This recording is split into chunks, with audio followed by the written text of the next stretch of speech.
नमस्कार। आज हम बात करने वाले हैं भारतीय संविधान के उस हिस्से की जो सच में उसकी धड़कन है, हमारे मौलिक अधिकार। देखिए, ये सिर्फ कुछ नियम नहीं है, नहीं, ये तो वो बुनियाद है जिस पर हमारा पूरा का पूरा लोकतंत्र टिका हुआ है। तो चलिए इन्हें जरा करीब से समझते हैं। जरा सोचिए, क्या हो अगर हर किसी के पास एक ऐसा अदृश्य, एक इनविजिबल शील्ड हो जो उसे हर तरह के अन्याय से बचाए। सुनने में बिल्कुल किसी सुपर हीरो फिल्म जैसा लगता है ना? पर मजे की बात यह है कि भारत का संविधान हम सब नागरिकों को ठीक यही कवच देता है। तो चलिए पता लगाते हैं कि ये कवच आखिर है क्या और ये काम कैसे करता है। इसी अदृश्य कवच को हम कहते हैं मौलिक अधिकार या फंडामेंटल राइट्स। ये हमारे संविधान के पार्ट 3 में लिखी वो गारंटीज हैं जिनका बस एक ही मकसद है, हर एक भारतीय नागरिक की आज़ादी, बराबरी और डिग्निटी मतलब गरिमा की रक्षा करना।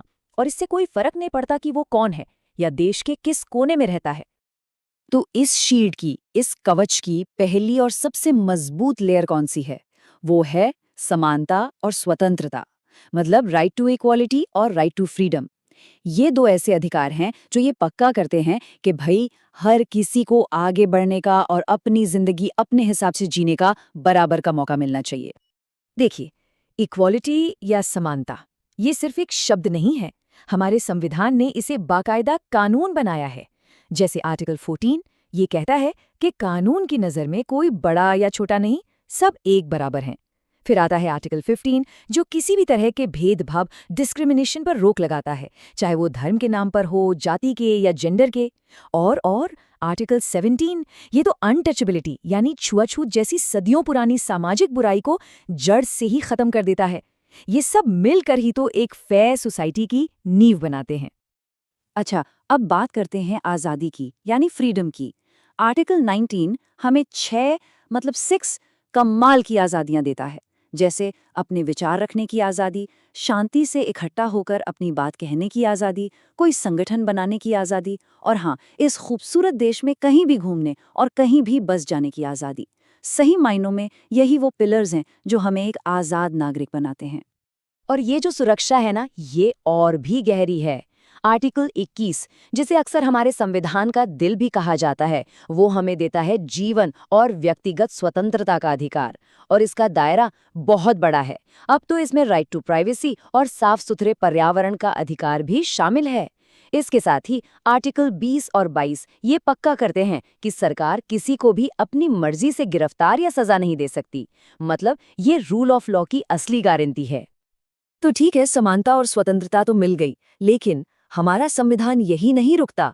उस कवच की अगली लेयर वो उन लोगों की रक्षा करती है जो सबसे ज्यादा वल्नरेबल यानी सबसे कमजोर है। ये अधिकार है शोषण के खिलाफ, और ये पक्का करता है कि किसी की भी मजबूरी का कोई फायदा न उठा सके। इसमें दो बहुत ही जरूरी और बहुत ही ह्यूमन बातें हैं। पहला है आर्टिकल 23 जो ह्यूमन ट्रैफिकिंग यानी इंसानों की खरीद फरोख्त और बंधुआ मजदूरी पर पूरी तरह से बैन लगाता है। और दूसरा है आर्टिकल 24 जो हमारे बच्चों के बचपन को बचाता है।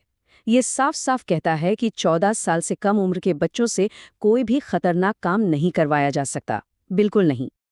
अब देखिए, ये जो सुरक्षा कवच है, ये सिर्फ हमारे शरीर या हमारी आज़ादी की ही रक्षा नहीं करता। नहीं, ये हमारी आत्मा की, हमारी पहचान की, हमारे विश्वास और हमारी संस्कृति की भी रक्षा करता है।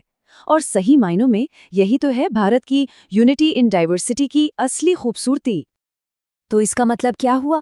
इसका मतलब ये है कि हर इंसान को अपनी आस्था चुनने की, उसे मानने की और उसका प्रचार करने की पूरी आज़ादी है। और सरकार किसी एक धर्म को बढ़ावा देने के लिए लोगों के टैक्स का पैसा यूज नहीं कर सकती।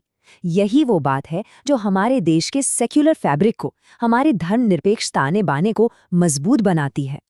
और इसी डाइवर्सिटी की भावना को आगे बढ़ाते हुए हमारा संविधान माइनॉरिटीज़ को, यानी अल्पसंख्यकों को ये खास अधिकार देता है कि वे अपनी अलग भाषा, अपनी संस्कृति और अपने एजुकेशनल इंस्टीट्यूशंस को न सिर्फ बचा सकें बल्कि उन्हें आगे भी बढ़ा सकें।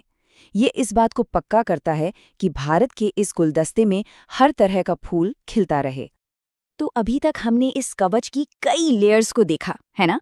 लेकिन एक बहुत बड़ा सवाल उठता है, क्या होगा अगर कोई इन अधिकारों को छीनने की कोशिश करे? तब क्या?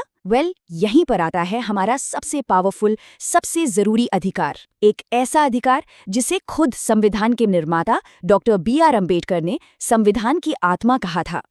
जरा इस पे गौर कीजिए, संविधान की आत्मा। डॉक्टर अम्बेडकर ने इतना बड़ा शब्द क्यों इस्तेमाल किया होगा? क्योंकि वो जानते थे कि इस एक अधिकार के बिना बाकी सारे अधिकार सिर्फ कागज पर लिखे खोखले शब्द बनकर रह जाते। यही वो अधिकार है जो उन शब्दों में जान डालता है। तो सवाल ये है कि आखिर ये अधिकार काम कैसे करता है? ये हर नागरिक को एक एक्स्ट्रा ऑर्डिनरी पावर देता है। अगर किसी के भी फंडामेंटल राइट्स का हनन होता है तो वो इंसान सीधे सीधे सुप्रीम कोर्ट का दरवाजा खटखटा सकता है। और सुप्रीम कोर्ट इन अधिकारों को लागू करवाने के लिए 5 तरह के पावरफुल ऑर्डर्स जारी कर सकता है, जिन्हें रिट्स कहते हैं। हाँ, मुझे पता है ये नाम सुनने में थोड़े मुश्किल लग सकते हैं, पर इनका मकसद बहुत सीधा साधा है। जैसे एक रिट है हेबियस कॉर्पस। इसका सीधा मतलब है कि पुलिस किसी को भी गैर कानूनी तरीके से हिरासत में नहीं रख सकती। सच कहूं तो ये रिट्स एक आम नागरिक के हाथ में दिए गए सबसे बड़े कानूनी हथियार हैं। तो आखिर में सबसे ज़रूरी बात क्या है? वो ये है कि ये फंडामेंटल राइट्स सिर्फ हमारी पर्सनल आज़ादी के लिए नहीं है। नहीं, ये हमारे पूरे लोकतंत्र की, हमारी डेमोक्रेसी की बुनियाद है। ये सरकार की शक्तियों पर एक लगाम लगाते हैं, एक चेक रखते हैं और ये पक्का करते हैं कि कोई भी सरकार डिक्टेटर न बन सके और सत्ता हमेशा हमेशा जनता के प्रति जवाबदेह रहे। तो अपने अधिकारों को जानना और उनके लिए खड़ा होना ये वाकई बहुत ज़रूरी है।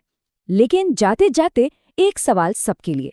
अधिकार तो हमें मिल गए, पर क्या हम इन अधिकारों के साथ आने वाली अपनी जिम्मेदारियों को भी उतनी ही गंभीरता से समझते हैं? इस पर जरूर सोचिएगा। नमस्कार।